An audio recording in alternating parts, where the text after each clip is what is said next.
Welcome to south Bengal. বর্তমানে আছি আমি রানীবাঁধের জঙ্গলে, বলা ভালো 12 মাইলের জঙ্গল।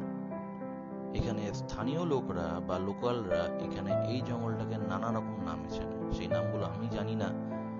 তবে এই জঙ্গল যতবার এসছি, আগেও এসছি এই জঙ্গলে ঘুরতে খুবই ভালো লাগে। এই জঙ্গলে ওঠার আগে স্থানীয়দের কাছ থেকে শুনলাম নাকি এই মুহূর্তে এই জঙ্গলে n সংখ্যক হাতি আছে।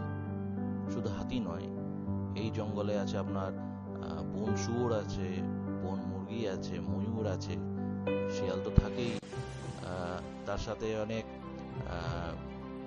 নেকড়ে বাঘ বা স্থানীয় ভাষায় এদেরকে হুড়াল বলে, এই সমস্ত জীবজন্তু আছে। আরো অনেক জন্তু জানোয়ার থাকতে পারে, সেগুলো আমি জানি না, হয়তো লোকাল লোকরা জানে এখানে। তো আমাদের ডেস্টিনেশন ছিল তালেবেড়িয়া ড্যাম।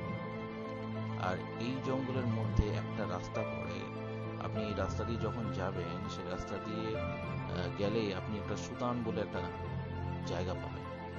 সুতান, একটা বাঁ দিকে একটা রাস্তা ঢুকে যাচ্ছে, সেই রাস্তা দিয়ে গেলেই আপনি সেই সুতানের যেখানে ট্যুরিজমের স্পট ছিল, ট্যুরিজমের প্রপার্টি ছিল ওয়েস্ট বেঙ্গল গভর্নমেন্টের, সেই স্পটে আপনি যেতে পারবেন। যদিও সেটা অ্যাবান্ডেন্ট হয়ে গেছে কোনো কারণবশত, সেটা জানি না কি কারণে, কিন্তু সেই স্পটে আপনি যেতে পারবেন। অবশ্যই সেটা দিনের বেলা যেতে হবে আপনাকে, কারণ রাত্রিবেলা সেখানে প্রশাসন অ্যালাউ করে না।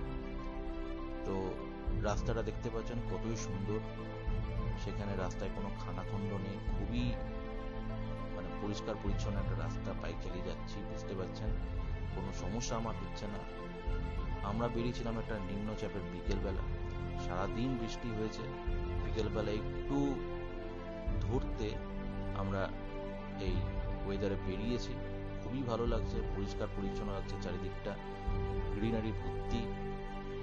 এই জায়গাটা কিছুটা আপনি আমাদের নর্থ বেঙ্গলে যখন আমরা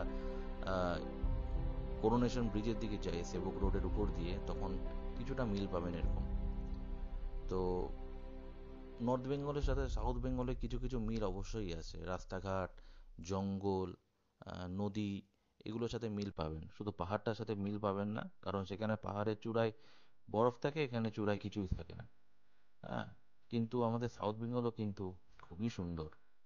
যদি সাউথ বেঙ্গল এক্সপ্লোর করে না থাকেন, রিকোয়েস্ট করব একবার অন্তত এক্সপ্লোর করে যান আমাদের এই সাউথ বেঙ্গলটা, বিশেষ করে এই ঝাড়গ্রাম সাইড, পশ্চিম মেদিনীপুর সাইড, বাঁকুড়া সাইড, এই সাইডগুলো একবার ঘুরে যান। আপনারা তো অযোধ্যা ঘুরতে গেছেন, আপনারা হয়তো শুশুনিয়া গেছেন, আপনারা হয়তো বিষ্ণুপুর গেছেন, কিন্তু এই জায়গাগুলো একবার এক্সপ্লোর করুন, এর সিনিক বিউটি আলাদা। একবার অন্তত রিকোয়েস্ট করব, একবার যদি 3 দিনের ছুটি পান, অনুরোধ করবো একবার সাউথ বেঙ্গল এক্সপ্লোর। বিশেষ করে শীতকালের সময়টা বা বর্ষাকালের সময়টা, এই সময়গুলো কিন্তু খুবই ভালো লাগে আপনাদের এই জায়গাটা ঘুরতে। খুবই একটা রোমাঞ্চকর একটা জায়গা, অ্যাডভেঞ্চার করা আইডিয়াল জায়গা। অনেক জায়গায় অফরোডিংও করতে পারবেন, যারা অফরোডিং পছন্দ করেন, যারা অ্যাডভেঞ্চার করতে পছন্দ করেন, যারা টেন্টে থাকতে পছন্দ করেন, একটু ক্যাম্পিং করবেন ভাবেন, হ্যাঁ, সেখানে কিন্তু